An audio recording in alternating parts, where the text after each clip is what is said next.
July 9 പണിമുടക്കെന്തിന്? തൊഴിലെടുക്കുന്ന ജനതയെ അടിമത്ത സമാനമായ അവസ്ഥയിലേക്ക് തള്ളിവിടാൻ പോകുന്നു.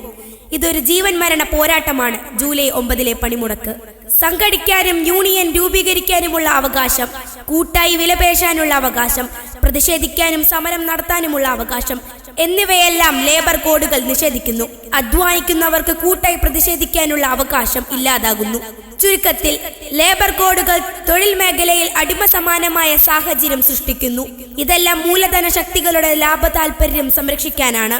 ജനങ്ങൾ നൽകുന്ന നികുതി പണത്തിന്റെ വലിയ പങ്ക് ഉപയോഗിച്ച് വൻകിട വ്യവസായങ്ങൾക്ക് പലവിധ സൗജന്യങ്ങൾ നൽകുകയാണ് കേന്ദ്ര സർക്കാർ.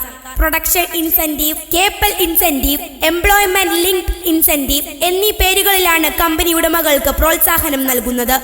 മൂലധന ശക്തികളെ ഇങ്ങനെയെല്ലാം കൈയയച്ച് സഹായിക്കുന്ന മോദി സർക്കാർ പാവപ്പെട്ടവരെ സഹായിക്കാൻ ലക്ഷ്യം വെച്ച തൊഴിലുറപ്പ് പദ്ധതി, പൊതു ആരോഗ്യ മേഖല, വിദ്യാഭ്യാസ മേഖല, ക്ഷേമ പദ്ധതികൾ എന്നിവകളെല്ലാം ബജറ്റ് നീക്കിയിരുപ്പിൽ ഗണ്യമായ കുറവ് വരുത്തി.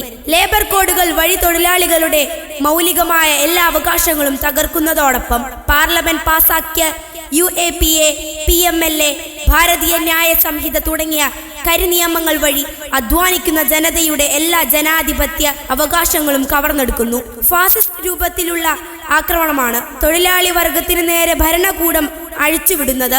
കോർപ്പറേറ്റുകൾക്കെതിരെ ഉയരുന്ന എല്ലാവിധ പ്രതിഷേധങ്ങളെയും പ്രതിരോധങ്ങളെയും പണിമുടക്ക് ഉൾപ്പെടെയുള്ള സമരമാർഗങ്ങളെയും തടയലാണ് സർക്കാരിന്റെ ലക്ഷ്യം. ഇന്ത്യയിലെ അതിസമ്പന്നർ യൂറോപ്പിലെ ശതകോടീശ്വരന്മാരെക്കാൾ സമ്പന്നരാണ്. അതേസമയം ഇന്ത്യയിലെ അതിദരിദ്രർ ആഫ്രിക്കൻ രാജ്യമായ മഡഗാസ്കറിലേതിനേക്കാൾ ദരിദ്രരാണ്. മോദി സർക്കാരിന്റെ 10 വർഷക്കാലത്ത് ദാരിദ്ര്യം 17% വർദ്ധിച്ചു. ഇന്ത്യയിലെ ദരിദ്ര കുടുംബങ്ങളുടെ 90% 2018 ദാരിദ്ര്യം സംബന്ധിച്ച് അന്തർദേശീയ തലത്തിൽ കണക്കാക്കിയ നിലവാരത്തേക്കാൾ താഴ്ന്ന നിലവാരത്തിലാണ്. ഇതാണ് മോദിയുടെ വികസിത് ഭാരത്. തൊഴിലെടുക്കുന്ന ജനതയെ അടിമത്ത സമാനമായ അവസ്ഥയിലേക്ക് തള്ളിവിടുന്നതാണ് ലേബർ കോഡുകൾ. തൊഴിലാളികളുടെ എല്ലാ അവകാശങ്ങളും തകർക്കുന്നതാണ് ലേബർ കോഡുകളിലെ വ്യവസ്ഥകൾ. തൊഴിൽ സമയം, മിനിമം വേതനം, സാമൂഹ്യ സുരക്ഷ തുടങ്ങിയ എല്ലാ തത്വങ്ങളും ലേബർ കോഡുകൾ നിഷേധിക്കുന്നു. ഐതിഹാസികമായ കർഷക സമരത്തെ തുടർന്ന് പിൻവലിച്ച 3 കാർഷിക നിയമങ്ങളിലെ വ്യവസ്ഥകൾ പിൻവാതിലിലൂടെ നടപ്പാക്കാൻ സർക്കാർ ശ്രമിക്കുന്നു. National policy frame work on agricultural marketing എന്ന പേരിൽ പ്രസിദ്ധീകരിച്ച കരട് രേഖ ഈ ലക്ഷ്യം വെച്ചാണ്. റോഡുകൾ, റെയിൽവേ, എയർപോർട്ടുകൾ, തുറമുഖങ്ങൾ, വൈദ്യുതി മേഖല എന്നിവയെല്ലാം കോർപ്പറേറ്റുകൾക്ക് തീരെഴുതുന്ന നയമാണ് മോദി സർക്കാർ നടപ്പാക്കുന്നത്. ടെലികോം, ഖനനം തുടങ്ങിയ മേഖലകളും സ്വകാര്യ കുത്തകകൾക്ക് അടിയറ വയ്ക്കുകയാണ്.